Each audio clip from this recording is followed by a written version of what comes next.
సచిన్, ఇక్కడ ప్రస్తుతానికైతే ఇక్కడ జనగామ జిల్లాలో ప్రస్తుత పరిస్థితి, ఎందుకంటే ఉమ్మడి వరంగల్ జిల్లాలో కూడా అనేక ప్రాంతాల్లో కూడా మొదటి విడత ఎన్నికలు జరగబోతున్నాయి. రెండో విడతకు అలాగే మూడో విడతకు కూడా కొంత ఆ గ్యాప్ రావడం కూడా, ఎందుకంటే ఎన్నికలు సజావుగా సాగాలి కాబట్టి ఒక్కొక్క విడతకు సంబంధించి 14వ తారీఖు కూడా అన్నికి సిద్ధం అవుతున్నారు. తర్వాత 17 మొత్తానికి ఓవరాల్ గా చూసినట్టయితే మొదటి విడత ఎన్నికలకు మాత్రం అధికారులు సజావుగా ఏర్పాటు చేశారు.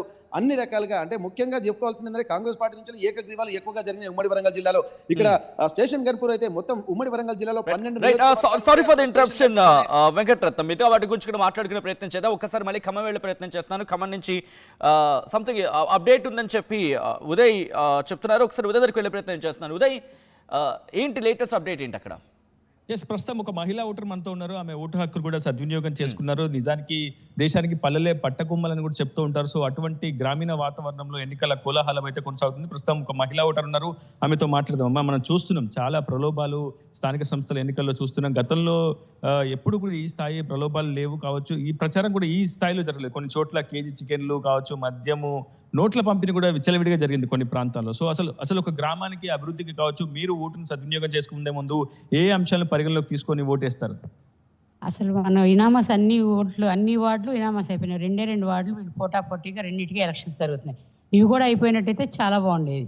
మిగతా వార్డుల వాళ్ళు ఎట్లా ఉన్నారంటే, ఈ 2 వార్డుల వాళ్ళైనా మనుషులు మేము కాదా, మా ఓటు హక్కు మేము వినియోగించుకోవద్దా, కొంచెం వీళ్ళిద్దరు కాంప్రమైజ్ అయినట్టయితే రఘునాపాలెం మంచిగా ఉండేది.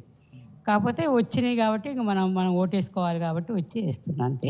సాధారణంగా ఇంకా అసలు ఇప్పటి వరకు గ్రామ అభివృద్ధి ఏ స్థాయిలో జరిగింది, ఇంకా మున్ముందు జరగాలంటే అసలు మీ గ్రామంలో ఉన్నటువంటి సమస్యలు ఏంటి, ఏవి పరిష్కరిస్తే మీరు ఎవరికి ప్రాధాన్యత ఎక్కువగా ఇచ్చే అవకాశం ఉంటుంది సాధారణంగా? అంటే ఈసారి బాండ్ పేపర్లతో కూడా కొంతమంది అభ్యర్థులు మనం ప్రచారం చేశారు, ఇంటింటికి మేనిఫెస్టోలు కూడా అట్లా ప్రకటించారు కాబట్టి, సో ఏ అంశాలని మీరు విశ్వసనీయతగా భావించి ఓటేస్తారు? తుమ్మల గారు, రఘునాపాలెం మండలం తుమ్మల గారు ఫస్ట్ బాగా డెవలప్ చేశారు. తర్వాత అజయ్ గారు చేశారు. ఇప్పుడు తుమ్మల గారు కూడా మనకి అన్ని బాగా చేస్తున్నారు. గ్రామ పంచాయతీ కూడా బాగానే, రఘునాపాలెం అంటే ఫస్టే ఉంటుందండి, అన్ని పనుల్లో మంచిగా ఉంటుంది, కలిసికట్టుగా చేస్తారు. ఈ ఒక్కసారి ఈ 2 వార్డులు కూడా కొంచెం కాంప్రమైజ్ అయితే మాకు అందరికీ హ్యాపీగా ఉండేది. ఈసారి మహిళా ఓటర్లు అత్యధికంగా ఉన్నారు. అటు స్థానిక సంస్థల ఎన్నికలు కావచ్చు, అసెంబ్లీ ఎన్నికలు కావచ్చు, పార్లమెంట్ ఎన్నికలు కావచ్చు, మహిళలే క్రియాశీల పాత్ర పోషిస్తున్నారు. గెలుపోవడంలో కూడా డిసైడ్ ప్రెసిడెంట్ మహిళనండి, గుడిపూడి రామారావు గారి భార్య శారద. ఈసారి ఇట్లా వేరే క్యాస్ట్లు వచ్చాయి కాబట్టి పోయినసారి మహిళా ప్రెసిడెంటే బాగా చేశారు.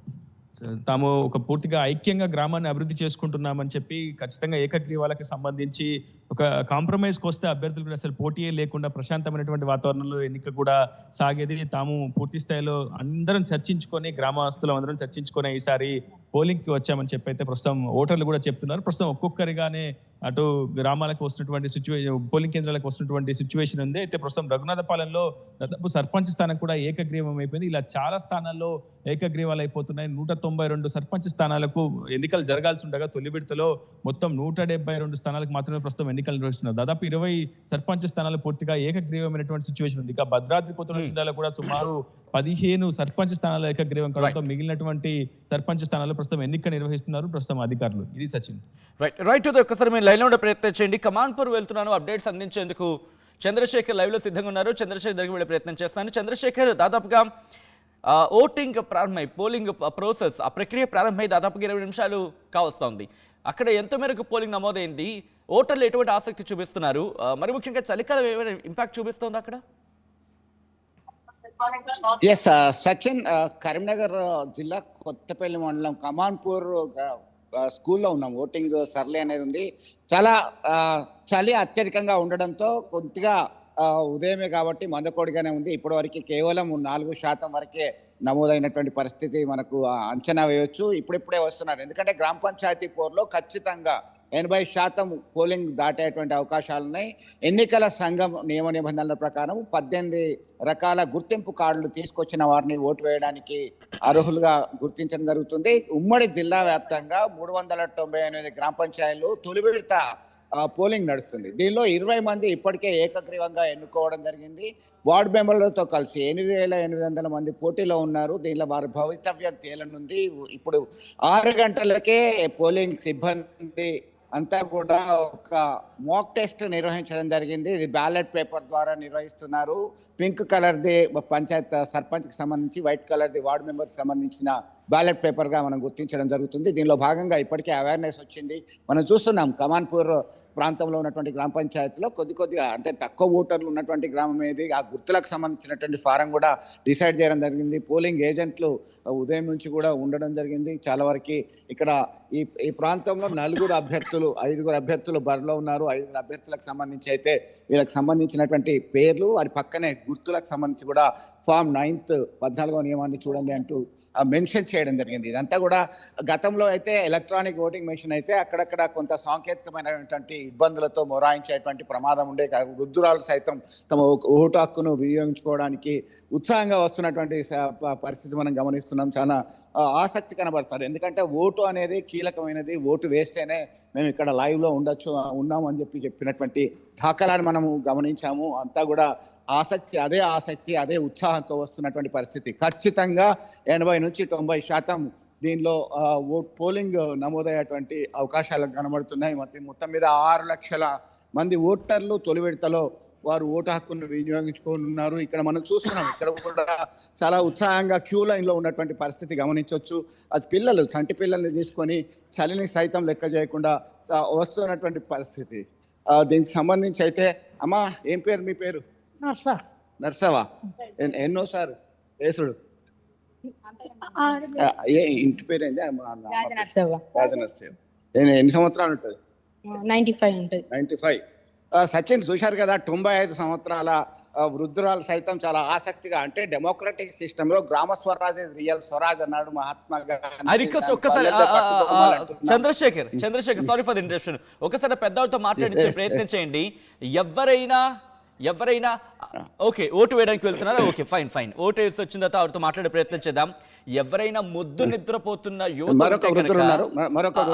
సారీ, ఒక్క చిన్న interruption Chandrashekhar, just give me 1 minute. ఎవరైనా మొద్దు నిద్రపోతున్న యువత ఉంటే వాళ్ళు వృద్ధులు కాదు. నిజమైన వృద్ధులు ఈ దేశానికి ఎవరైనా ఉన్నారు అంటే కనుక మొద్దు నిద్రపోతున్న యువత.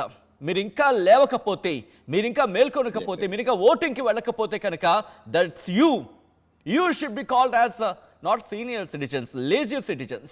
You should be named as lazy citizens. నిర్మోహమాటంగా, నిస్సంకోచంగా వెళ్ళండి, అక్కడ ఓటు వేయండి.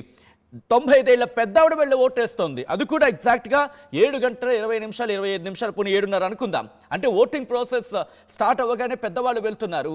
వాళ్ళందరూ ఆసక్తి చూపిస్తున్నారు. చిన్న పిల్లలతో ఆ తల్లులు వెళ్తున్నారు. సో మనకేం వచ్చింది? ఓటు హక్కు వచ్చిన తర్వాత వినియోగించకపోతే ఎలా? సో కాస్త మొద్దు నిద్ర వీడండి. నేను ఒక్కడిని వేస్తే ఏమైపోతుంది, నేను ఒక్కడిని చేస్తే ఏమైపోతుంది? నువ్వు ఒక్కడి వేస్తే ఆ ఓటు ఇంపాక్ట్ చూపిస్తుంది. ఒక్కసారి నేను చంద్రశేఖర్కి వెళ్ళే ప్రయత్నం చేస్తున్నాను. Chandrashekhar, over to you. Sachin thank you. ఇప్పుడు మరొక పెద్ద ఆయన ఉన్నాడు, మనకి ఉదయమే వచ్చారు. మీరు ఎన్నోసారి ఓటేస్తున్నారు, ఎట్లా అనిపిస్తున్నది? ఉత్సాహంగా అనిపిస్తుందా? పంచాయతీలో సర్పంచ్ ఇది ఎన్నోసారి ఓటేయడం? మేము మొత్తం 85 ఏళ్ళు ఉన్నా, 85 సంవత్సరాలు. ఇప్పటి వరకు చాలా సార్లు వేసారు? చాలా సార్లు వేసాము. అందరూ మంచిగా చేపిస్తాను, మంచిగా మాట్లాడుతాను, చేపిస్తాను. మంచిగానే 85 సంవత్సరాలు ఉన్నా, గెలిపిస్తాను. అమ్మ మీరు చెప్పండి, మీరు ఎన్నోసారి వేస్తారు? 10 years అయింది. 10 years. ఎట్లా ఉన్నది ఇప్పుడు బ్యాలెట్ పేపర్ ద్వారా వేస్తున్నారు? అసలైన తొలి వెలుగు. ఫాలో వాట్సాప్ @తొలి వెలుగు అఫీషియల్.